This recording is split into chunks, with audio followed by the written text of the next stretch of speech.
Bismillahirrahmanirrahim. Assalamualaikum warahmatullahi wabarakatuh. Sahabat yang beriman, perkembangan ilmu pengetahuan dan teknologi semakin membenarkan tentang isi yang terkandung dalam Al-Quran. Teknologi membantu iman untuk semakin yakin bahwa Al-Quran adalah benar-benar kalam Allah. Rahasia kebenaran Al-Quran terungkap lagi, ditemukan dan terus ditemukan. Dalam Al-Quran dijelaskan bahwa nantinya pada hari kebangkitan manusia akan dibangkitkan oleh Allah. Para ulama dan ilmuwan masa lalu dibingungkan dengan ayat tersebut. Bagaimana bisa tubuh dan tulang yang sudah hancur bisa hidup kembali? Kini hal tersebut berhasil terungkap melalui ilmu pengetahuan. Rahasianya ada pada tulang ekor manusia. Adalah Hans Spemann, seorang ilmuwan asal Jerman yang melakukan penelitian dan berhasil membuktikan bahwa tulang ekor merupakan asal mula kehidupan seorang manusia. Bahkan ia berhasil meraih hadiah Nobel pada tahun 1935. Pada penelitiannya ia memotong tulang ekor dari sejumlah hewan dan mengimplementasikannya pada embrio-embrio lainnya. Sebelumnya ia menumbuk tulang ekor lalu merebusnya dalam waktu lama dengan panas yang sangat tinggi. Setelah menjadi serpihan, ia lalu mengimplementasikannya pada embrio. Hasilnya tulang ekor ini tumbuh sebagai janin kedua di dalam janin tuan rumah. Han menyebutkan dengan the primary organizer atau perorganisir pertama. Penelitian ilmuwan bidang anatomi yang berasal dari Jerman, Windersheim, pada tahun 1895 menetapkan pada daftar 100 struktur anatomi tubuh yang dianggap tidak memiliki fungsi. Pada penelitiannya ia mengatakan bahwa tulang ekor tidak memiliki fungsi. Namun dengan perkembangan teknologi yang begitu pesat, fungsi organ ini semakin terkuak. Tulang ekor yang menyangga tulang-tulang di sekitar panggul dan merupakan titik pertemuan dari beberapa otot kecil. Tanpa tulang ini manusia tidak akan bisa duduk nyaman. Di lain pihak, Dr. Adam Al-Zilani juga melakukan penelitian serupa. Beliau memanggang tulang ekor dengan suhu tinggi selama 10 menit. Tulang pun berubah menjadi hitam pekat. Kemudian beliau membawa tulang itu ke Al-Olaki Laboratory, San'a, Yaman untuk dianalisis. Setelah diteliti oleh Dr. Al-Olaki, profesor bidang histologi dan patologi di San'a University, ditemukanlah bahwa sel-sel pada jaringan tulang ekor tidak terpengaruh. Bahkan sel-sel itu dapat bertahan walau dilakukan pembakaran lebih lama.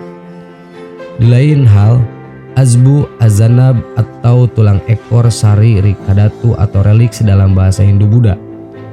Berdasarkan penelitian mutakhir, sebagaimana yang disampaikan oleh Jamil Zaini, trainer Asia Tenggara Kubik Jakarta ketika mengisi acara buka puasa bersama Al-Azhar Solo Baru dengan tajuk Inspiring Day, Inspiring the Spirit of Life. Tulang ekor ini merekam semua perbuatan anak Adam dari sejak lahir hingga meninggal dunia. Ia merekam semua perbuatan baik buruk mereka, dan perbuatan mereka ini akan berpengaruh pada kondisi tulang ekornya, putih bersih atau hitam kotor.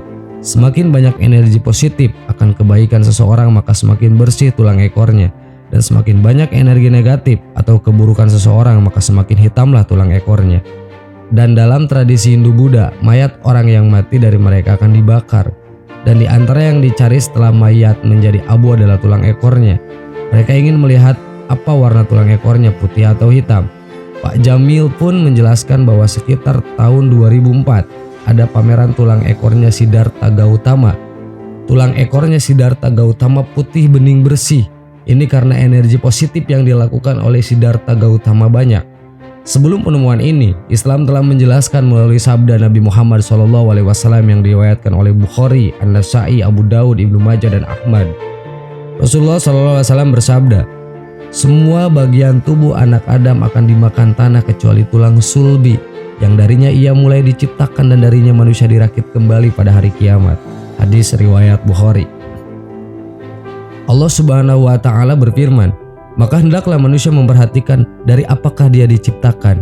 Dia diciptakan dari air yang dipancarkan yang keluar dari antara tulang sulbi laki-laki dan tulang dada perempuan. Quran Surat At-Tariq ayat 5-7. Dari petunjuk hadis tadi, ilmuwan muslim pada paruh kedua abad ke-20 telah mendasarkan pemahaman mereka mengenai kemukjizatan hadis tentang tulang ekor ini pada kaidah pengetahuan yang paling dasar, yaitu tulang ekor merupakan bagian pertama yang tumbuh dari janin. Biasanya disebut dengan primitive streak, yaitu bagian utama yang terbentuk pada minggu ketiga. Dari manakah pengetahuan Nabi yang memerlukan penelitian ilmiah tersebut? Di mana pertanyaan itu langsung kita bisa jawab. Itulah suatu tanda bahwa memang benar adanya bahwa beliau adalah Rasulullah dan tiada Rasul lagi setelah beliau wafat. Dan di bumi ini terdapat tanda-tanda kekuasaan Allah bagi orang-orang yakin dan juga pada dirimu sendiri. Maka apakah kamu tidak memperhatikan?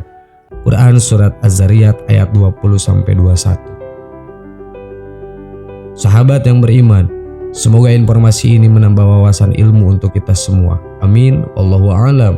Assalamualaikum warahmatullahi wabarakatuh.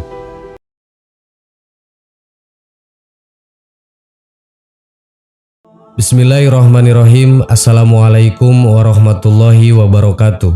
Sahabat yang beriman, kelak di akhir zaman akan muncul makhluk mengerikan yang dalam kamus bahasa dikenal dengan istilah buruk. Buruk diartikan sebagai hewan kendaraan Nabi Muhammad SAW yang berbentuk seperti kuda, memiliki sayap pada sisi kiri dan kanannya. Buruk juga sering diartikan sebagai burung yang datang dari surga. Ada beberapa makhluk yang akan muncul di akhir zaman kelak. Makhluk apa sajakah itu? Simak terus videonya sampai akhir biar tidak gagal paham hanya di channel Belajar Islam. Satu lagi, jangan lupa tekan dulu tombol subscribe, like, dan share-nya agar menjadi berkah bagi kita semua. Makhluk-makhluk ini selain buruk, akan muncul makhluk yang berbentuk paling mengerikan yang pernah kita lihat. Berikut adalah makhluk-makhluk yang akan muncul di akhir zaman. 1. Dabbat al-Ard. Dabbat al-Ard adalah sebuah nama yang berarti binatang buas atau monster yang muncul dari perut bumi. Dalam Islam, binatang ini masuk sebagai salah satu tanda sebelum datangnya hari penghakiman. Binatang melata ini akan keluar dari kota Mekah dekat Gunung Sofa. Setelah peristiwa matahari terbit dari barat, ia akan berbicara dengan kata-kata yang fasih dan jelas. Dabbat al-Ard ini akan membawa tongkat Musa dan cincin Sulaiman. Ibnu Juraiz mengatakan bahwa Ibnu Zubair menjabarkan binatang ini dengan rinci. Kepalanya seperti kepala kerbau, matanya seperti mata babi, telinganya seperti telinga gajah, tanduknya seperti tanduk rusa jantan, lehernya seperti leher burung unta, dadanya seperti dada singa, warna kulitnya seperti warna kulit harimau, panggulnya seperti panggul kucing, ekornya seperti ekor biri-biri jantan, dan kakinya seperti kaki unta. Di antara sepasang persendiannya sejarak 12 ukuran garis lurus. 2. Ya'juj dan Ma'juj. Ya'juj dan Ma'juj adalah sebutan dari suatu bangsa yang muncul pada akhir zaman, yang memiliki kekuatan sebagai perusak dan penghancur kehidupan di muka bumi. Kisah tentang kaum ini terdapat dalam ajaran agama Yahudi, kitab kejadian umat Kristen, dan kitab suci umat Islam Al-Quran. Mengenai sekelompok manusia Ya'juj Ma'juj dalam tradisi religius digambarkan dalam istilah yang tidak jelas. Ada yang menyebutkan sebagai bentuk manusia, makhluk berbentuk raksasa, suatu bangsa atau negeri. Ya'juj dan Ma'juj juga muncul dalam banyak mitos dan cerita rakyat di banyak negara. Ya'juj dan Ma'juj adalah dua bangsa yang sangat besar jumlahnya. Mereka masih keturunan Adam, sebagaimana dijelaskan dalam hadis Sahih Bukhari dan Muslim. Walaupun mereka dari jenis manusia keturunan Adam, namun mereka memiliki sifat khas yang berbeda dari manusia biasa. Ciri utama mereka adalah perusak, dan jumlah mereka yang sangat besar, sehingga ketika mereka turun dari gunung seakan-akan air bah yang mengalir. Tidak pandai berbicara dan tidak fasih, bermata kecil atau sipit, berhidung kecil, lebar mukanya, merah warna kulitnya seakan-akan wajahnya seperti perisai, dan sifat-sifat yang lainnya. 3. Imam Mahdi. Imam Mahdi atau Muhammad Al-Mahdi, seseorang yang memandu, adalah seorang muslim berusia muda yang akan dipilih oleh Allah untuk menghancurkan semua kezaliman dan menegakkan keadilan di muka bumi ini sebelum datangnya hari kiamat. Nama Imam Mahdi sebenarnya ia bernama Muhammad, seperti nama Nabi Muhammad. Nama ayahnya pun sama seperti nama ayah Nabi Muhammad, yaitu Abdullah. Nama Imam Mahdi sama persis dengan Rasulullah SAW, yaitu Muhammad bin Abdullah. Dalam hadis yang disebutkan Imam Mahdi akan memimpin selama 7 atau 8 atau 9 tahun. Masa kepemimpinannya Imam Mahdi akan membawa kaum muslimin untuk memerangi kezaliman, hingga satu demi satu kezaliman akan tumbang takluk di bawah kekuasaannya. Kemenangan demi kemenangan yang diraih Imam Mahdi dan pasukannya akan membuat murka raja kezaliman, yaitu Dajjal, sehingga membuat Dajjal keluar dari persembunyiannya dan berusaha membunuh Imam Mahdi serta pengikutnya. 4. Dajjal. Dajjal adalah seorang tokoh kafir yang jahat dalam ekstatologi Islam. Ia akan muncul menjelang kiamat. Dajjal pembawa fitnah di akhir zaman. Menurut al-hadis, Nabi Muhammad SAW bersabda, sejak Allah Subhanahu wa Ta'ala menciptakan Nabi Adam alaihissalam sampai ke hari kiamat nanti, tidak ada satupun ujian yang lebih dahsyat daripada Dajjal. Nabi Muhammad SAW mengingatkan para pengikutnya untuk membaca dan menghafal 10 ayat pertama dari surat Al-Kahfi sebagai perlindungan dari Dajjal. Dan kalau bisa berlindung di kota Madinah dan Mekah, karena Dajjal tidak akan pernah bisa masuk kota tersebut yang dijaga oleh para malaikat. Rasulullah SAW juga mengingatkan para pengikutnya untuk berdoa, "Ya Allah, aku berlindung denganmu dari bencana Dajjal." Dia juga menyatakan tidak ada musibah yang lebih berat daripada bencana yang ditimbulkan Dajjal sejak penciptaan Nabi Adam hingga hari kebangkitan. 5. Azazil. Azazil adalah nama asli dari iblis yang merupakan bapak dari bangsa jin. Sedangkan pendapat lain mengatakan bahwa nama asli iblis adalah Al-Haris. Menurut syariat Islam, Azazil adalah pemimpin kelompok setan dari kalangan jin dan manusia. Menurut keyakinan agama Islam bahwa sebelum diciptakannya Adam, Azazil pernah menjadi imam para malaikat atau syahid al-malaikat dan kazin al-azanah bendahara surga.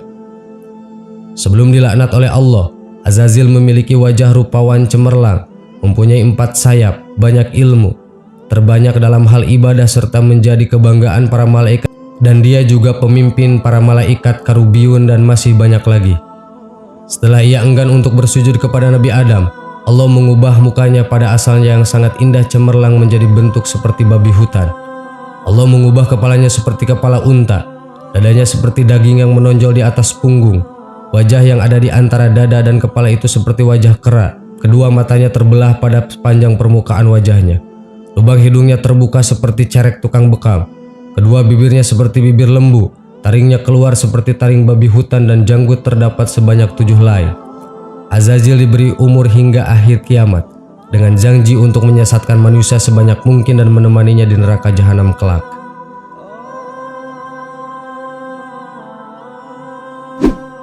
6. Anko.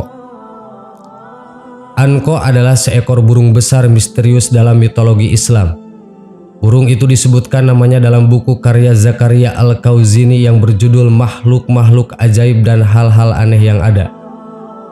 Burung raksasa ini pernah dikisahkan oleh Al-Kisai bahwa burung tersebut seperti pada zaman Nabi Hanzalah dengan umat yang disebut Ashab al-Arash.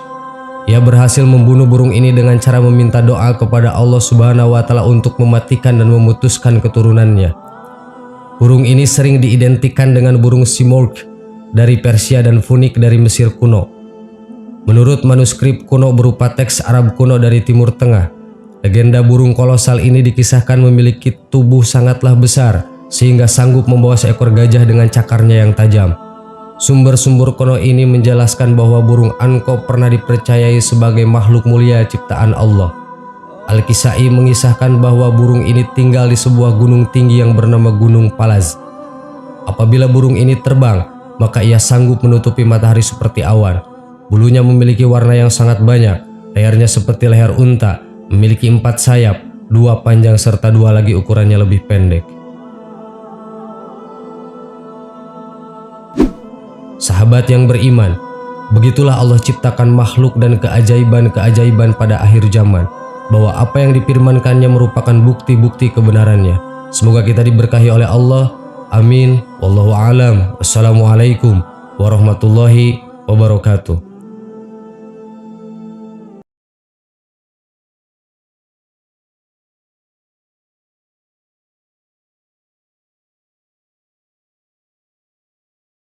Subhanallah walhamdulillah wala ilaha illallah wallahu akbar. Subhanallah